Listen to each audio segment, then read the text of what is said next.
You're walking down the river. Your eyes roam the still waters. You see a water lily. It's almost glowing. It's perfect. You bend down to touch it. The water's so still your fingertips leave a ripple. Suddenly a face appears. First only as a shadow in the murky waters. You freeze at the sight of his face, arms still stretched out.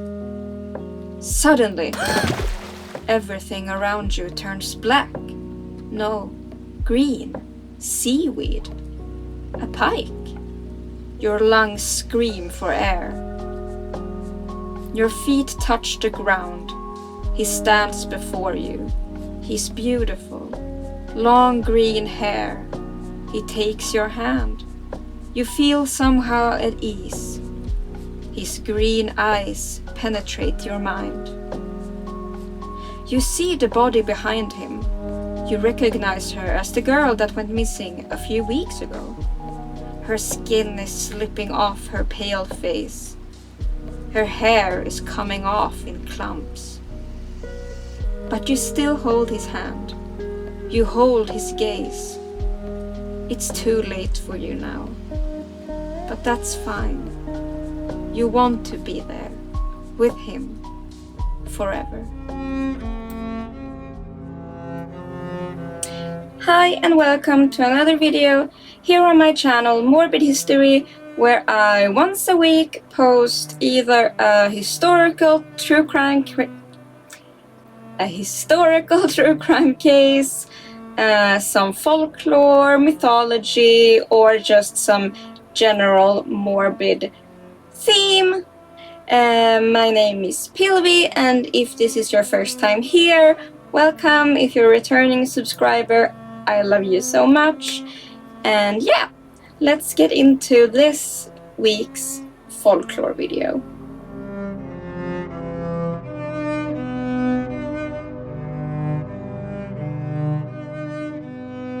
So, today we're talking about one of the most famous folklore creatures from Scandinavia. Here in Sweden we call him Näcken. The classical version of Neckin that many think of is a handsome naked man sitting on a rock and on a lake somewhere playing the violin, borrowing a lot of features from the classical water nymph, in the sense that he would use his beautiful handsome face and his beautiful musical talents, luring females into a trance almost and pull them down into the water, into his little kingdom or home at the bottom of the lake. Näcken wouldn't be found in salt water. It was only like sweetwater lakes and streams and, you know, those kinds of places. A fun small fact for you guys: water lilies are actually called näckrosor in Sweden. They were said to be Näcken's own flowers. Like, he would use them almost as a way to lure someone into the water. Like if a lady that he was interested in would come and see them and try to pick them, he would drag her down.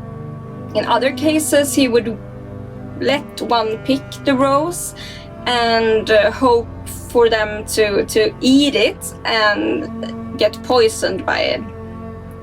He was just not a very nice guy. But moving on.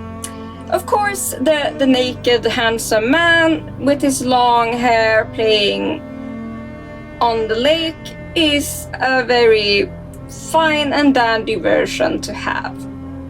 But through the years, if you go back into folklore history, he has been described in many different ways. Sometimes he's a little boy, sometimes he's an older gentleman, not nude. Sometimes he would be dressed in very fancy clothing, though, and he would have a long beard, green hair, almost like seaweed. I even read somewhere that he had a little red top hat on at some point. Like, since the stories that were told went from place to place, from mouth to mouth, they weren't always, of course, exactly the same. It was just a game of telephone folklore, you know. And that included Näcken. Some stories about Näcken painted him almost like a tragical figure that felt very lonely and very dangerous, of course, but lonely in any case. That was the reason why he tried to lure these poor women into the water. He tried to like get some company down there in the waters. But of course they would not survive, and he would try to get another one when the girl he had already taken had decomposed a little too much, maybe. One of these stories even told of a woman who got so obsessed with Näcken after seeing him and escaping the drowning that her family locked her into their little cottage, but she tried to escape by climbing through the chimney, and she broke her arms. She just really wanted to go down there and live her best life. Näcken could, of course, also get some women pregnant. These children would, of course, never ever survive. They would either be a stillbirth, they would be deformed and only survive a few days. Here we go again with people using folklore to explain why something's just happen sometimes. Like this unmarried young woman had a baby, it's stillborn. She must have had relations with Näcken. That's reasonable. We're going with that. She was seduced, it's not her fault. Let's get on with our lives. It most certainly wasn't the man in the house where she worked as a servant. Of course it couldn't be him, it was Näcken. And then of course we're gonna end this with a pretty gruesome story. There once was a man, let's call him Lars. He wasn't very good at anything at all. He had bad teeth. He wasn't handsome. He couldn't play any instruments, and he wasn't strong. This, of course, made him very miserable. Then, of course, he got the perfect idea. He would go and call upon Näcken and ask him to teach him how to be the best violin player in the entire universe, because that would just elevate his status into the stratosphere. So Lars promptly went 2 nights in a row and sat by the nearest lake, but he knew nothing would happen during those times. It was the 3rd night that would count, because 3 is a magical number. We all know that. And then on the 3rd Thursday is also a magical day because it's Thor's day, like from the pagan Norse mythology times. It was still seen as a magical day, Thor's day. So now His time had arrived. This was the third night in a row on a Thursday, so he went and picked up a completely black cat and put it in a bag. Black cats were also seen as magical creatures, so of course Näcken would have wanted the offering of a completely black cat, and the cat couldn't even have one single white hair on its body. Then it would not work. So he took the black poor cat and put it in a bag and went straight down again to wait. It's late, Thursday, it's all black, but suddenly he sees something coming up. And my oh my if it isn't Näcken. Lars throws the bag with the cat at Näcken, and Näcken takes it and says, "Yay, another black cat. I love those. They're my faves. Thank you. What do you want, young man?" Lars said, I want to become the greatest violin player, and I know that you're the greatest violin player, so please teach me." And before he knew it, all of a sudden, he was completely drenched. All he could see was black water all around him. Just as fast, he was suddenly up on the shore again. Catless, of course. He had some memories that Näcken had sat with him and taught him 12 songs. At first, he wasn't very convinced that because he wasn't feeling any different. But he went and picked up a violin and started playing.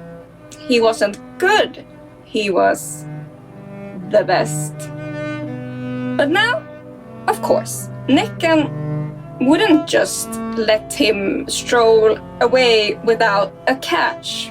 That wouldn't be fun at all. Näcken had taught him 12 songs, but he was only allowed to play 11 of them. The 12th song was called Näckpolkan, and it was a forbidden song. He would never, ever, ever, ever be allowed to play that one. Soon, the whole little village town started hearing about how great he was at this violin playing thing, and he became like a town celebrity. He was suddenly flocked with ladies wanting his attention. He was playing at every tavern party, at every gathering, at every barn ball or whatever. Things were amazing. Thanks, Näcken, thanks. But oy vey vey, the things that are this great are bound to go to bad places. One night, he was, of course, invited to play at a wedding. But people had been starting to make jokes, like he was the 11-song man, like they have heard all of these songs 1,000 times already. This kinda hurt his ego. And can we all guess what he did at this wedding? He was gonna show them that he wasn't some 11-song man that couldn't do anything new. He played the forbidden song. And it was enchanting. It was the best song he had ever played, and he noticed how everyone, everyone, even the old people who couldn't walk properly, were on the dance floor, dancing. Some people cheered, had the best time, and he just kept playing. He played this song like 10 times in a row, but he started seeing the pained faces and the bleeding feet of some of the dancers. They weren't looking all that pleased about it anymore. this is not a good sign. And he decided to stop, which he of course couldn't. He continued for hours. The dancers danced until their feet became stumps, until the stumps reached their knees, until there was blood all over the dance floor, until they were only torsos jumping around, until they were just disembodied heads on a bloody dance floor jumping around. This was turning into a nightmare, until suddenly he saw an old man standing at the door. He had like his jaw was on the floor, his eyes were like this, couldn't understand what he was watching. And then he turned to look at Lars, our violin player. He just figured there was something wrong here and pulled out a knife. He walked up to Lars, and Lars was ready to, he thought, he's gonna stab me, I'm gonna die now, but that's okay. Closed his eyes and waited for it. And then he felt the old man thrust his knife into the violin and cut the strings off. Our violin player was saved. That's more than you can say for the poor people on the floor. Lars tried to thank the man who saved him, at least, and soon noticed that the man was completely deaf. And that was the reason why he hadn't gone mad by the song. He couldn't hear it. So yeah, the violin player survived and everyone else died. Sometimes they ended with the violin player playing and dancing down into the water and bringing all of the people down and everyone drowned. But I guess what we learned from this is to listen to Näcken when he says that don't do that thing. So yeah, that was my little video, my little rambly video about Näcken. How did you enjoy it? Did you enjoy it at all? I always enjoy hearing your comments and feedback. It's one of the greatest things. Thank you. And please, please, please, please, please like, comment, subscribe, hit the notification bell, and share it. Help the algorithm so morbid, fun people can find my videos. A little help, please. A special thank you from the heart. And down below I have links to my craft shop and my Ko-fi where you can tip. I'm trying to make some extra living out of this, so that would be super, super nice. And I have a Patreon where I post lots of vlogs, and all of that you can find down there. Also, of course, thank you to all my beautiful patrons. You mean the absolute world, and it's thanks to you that I'm able to afford my editing software and everything else that I need to make these videos. And yeah, thank you. You're all amazing. Thanks for watching, and I'll see you again next week with another video, a morbid video. Bye bye.